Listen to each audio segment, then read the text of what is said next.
Assalamualaikum warahmatullahi wabarakatuh. Selamat pagi, siang, sore, dan malam kapanpun Anda menonton video ini. Pada video kali ini, kami, kelompok 10, akan membawakan sebuah materi yang berjudul Argumen tentang Dinamika dan Tantangan Pancasila sebagai Dasar Nilai Pengembangan Ilmu. Sebelumnya, perkenalkan anggota kelompok kami, yaitu Melina Faridotunisa, absen 15, dan Sinta Rahma Auliasari, absen 25.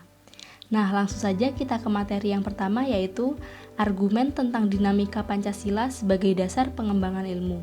Para penyelenggara negara sejak Orde Lama sampai era reformasi belum membicarakan Pancasila sebagai dasar pengembangan ilmu secara eksplisit. Mereka umumnya hanya menyinggung masalah pentingnya keterkaitan antara pengembangan ilmu dan dimensi kemanusiaan.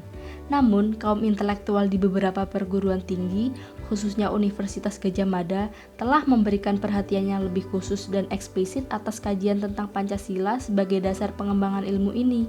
Hal ini dapat dilihat dari diselenggarakannya seminar nasional tentang Pancasila sebagai pengembangan ilmu pada tahun 1987 dan simposium dan sarasehan nasional tentang Pancasila sebagai paradigma ilmu pengetahuan dan pembangunan nasional pada tahun 2006. Sayangnya, akhir-akhir ini belum ada lagi upaya untuk mengaktualisasikan nilai-nilai Pancasila dan kaitannya dengan pengembangan iptek di Indonesia. Materi selanjutnya adalah argumen tentang tantangan Pancasila sebagai dasar pengembangan ilmu. Ada beberapa bentuk tantangan terhadap Pancasila sebagai dasar pengembangan iptek di Indonesia. Yang pertama adalah kapitalisme. Kapitalisme adalah sistem ekonomi di mana perdagangan dikendalikan oleh pihak swasta. Dalam kasus ini, kapitalisme bisa dikatakan sebagai sistem ekonomi yang berorientasi pada pemilik modal besar. Kapitalisme ini telah menguasai perekonomian dunia, termasuk Indonesia. Sebagai akibatnya, ruang penerapan nilai-nilai Pancasila sebagai dasar pengembangan ilmu menjadi terbatas. Dan yang kedua adalah globalisasi. Kita tahu bahwa globalisasi sangat berpengaruh terhadap segala bidang kehidupan manusia, salah satunya perkembangan teknologi. Namun, globalisasi inilah yang justru menyebabkan daya saing bangsa Indonesia dalam hal pengembangan iptek lemah. Sebagai akibatnya, Indonesia lebih berkedudukan sebagai negara konsumen daripada produsen. Lalu yang ketiga adalah konsumerisme. Dari tahun ke tahun, tingkat konsumsi masyarakat Indonesia semakin meningkat. Hal ini menyebabkan Indonesia menjadi incaran negara-negara lain yang lebih maju ipteknya untuk memasarkan produk teknologi yang mereka ciptakan. Dan yang terakhir adalah pragmatisme.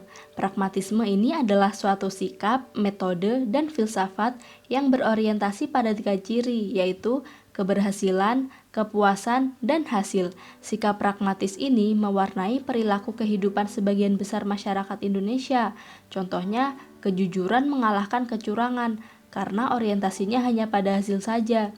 Sehingga, pragmatisme ini akan membawa seseorang ke sikap tidak jujur. Secara tidak langsung, pragmatisme ini menyebabkan kualitas generasi muda Indonesia semakin menurun.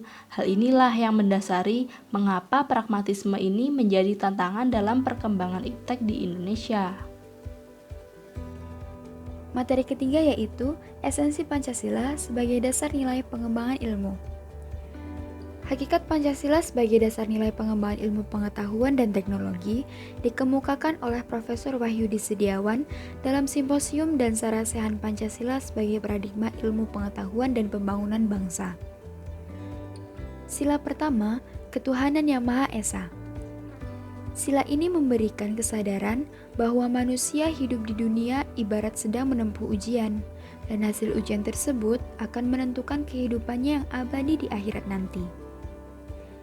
Salah satu ujiannya adalah manusia diperintahkan melakukan perbuatan untuk kebaikan, bukan untuk membuat kerusakan di bumi. Seseorang yang mengamalkan kompetensi teknik yang dimiliki dengan baik sesuai dengan tuntutan sikap tersebut berarti mensyukuri anugerah Tuhan. Sila kedua, kemanusiaan yang adil dan beradab. Sila ini memberikan arahan, baik bersifat universal maupun khas terhadap ilmuwan dan ahli teknik di Indonesia. Asas kemanusiaan atau humanisme menghendaki agar perlakuan terhadap manusia harus sesuai dengan kodratnya sebagai manusia, yaitu memiliki kecukupan materi, bersosialisasi, eksistensinya dihargai, mengeluarkan pendapat, berperan nyata dalam lingkungannya, serta bekerja sesuai kemampuan maksimalnya. Hakikat kodrat manusia yang bersifat monopluralis memerlukan keseimbangan agar dapat menyempurnakan kualitas kemanusiaannya. Selanjutnya sila ketiga, Persatuan Indonesia. Sila ini memberikan landasan esensial bagi kelangsungan Negara Kesatuan Republik Indonesia. Untuk itu, ilmuwan dan ahli teknik Indonesia perlu menjunjung tinggi asas persatuan Indonesia ini. Kerjasama yang sinergis antar individu dengan kelebihan dan kekurangannya masing-masing dengan semangat nasionalisme yang tinggi dapat menghasilkan produktivitas yang lebih optimal. Sila keempat, kerakyatan yang dipimpin oleh hikmah kebijaksanaan dalam permusyawaratan perwakilan. Sila ini memberikan arahan asa kerakyatan yang mengandung arti bahwa pembentukan negara Republik Indonesia adalah oleh dan untuk semua rakyat Indonesia. Setiap warga negara mempunyai hak dan kewajiban yang sama terhadap negara. Oleh karena itu, ilmuwan dan ahli teknik wajib memberikan kontribusi sebesar-besarnya sesuai kemampuan untuk kemajuan negara. Sila keempat ini juga memberi arahan dalam manajemen keputusan. Manajemen keputusan yang dilandasi semangat musyawarah akan mendatangkan hasil yang lebih baik karena dapat melibatkan seluruh pihak dengan penuh kerelaan. Yang terakhir, sila kelima, keadilan sosial bagi seluruh rakyat Indonesia. Sila ini memberikan arahan agar selalu diusahakan tidak terjadinya jurang atau gap kesejahteraan di antara bangsa Indonesia. Ilmuwan dan ahli teknik yang mengelola industri perlu selalu mengembangkan sistem yang memajukan perusahaan sekaligus menjamin kesejahteraan karyawan. Selama ini, pengelolaan industri lebih berorientasi pada pertumbuhan ekonomi dalam arti keuntungan perusahaan, sehingga cenderung mengabaikan kesejahteraan karyawan dan kelestarian lingkungan. Situasi timbang ini disebabkan oleh pola kerja yang hanya mementingkan kemajuan perusahaannya. Pada akhirnya dapat menjadi pemicu aksi protes yang justru merugikan pihak perusahaan itu sendiri. Materi keempat yaitu urgensi Pancasila sebagai dasar nilai pengembangan ilmu. Pentingnya Pancasila sebagai dasar nilai pengembangan ilmu meliputi hal-hal sebagai berikut. Pertama, perkembangan ilmu dan teknologi di Indonesia dewasa ini tidak berakar pada nilai-nilai budaya bangsa Indonesia sendiri. Sehingga ilmu pengetahuan yang dikembangkan di Indonesia sepenuhnya berorientasi pada barat atau western oriented. Kedua, perkembangan ilmu pengetahuan di Indonesia lebih berorientasi pada kebutuhan pasar, sehingga prodi-prodi yang laku keras di perguruan tinggi Indonesia adalah prodi-prodi yang terserap oleh pasar, yaitu dunia industri. Yang ketiga, pengembangan ilmu pengetahuan dan teknologi di Indonesia belum melibatkan masyarakat luas, sehingga hanya menyejahterakan kelompok elit yang mengembangkan ilmu atau scientist oriented.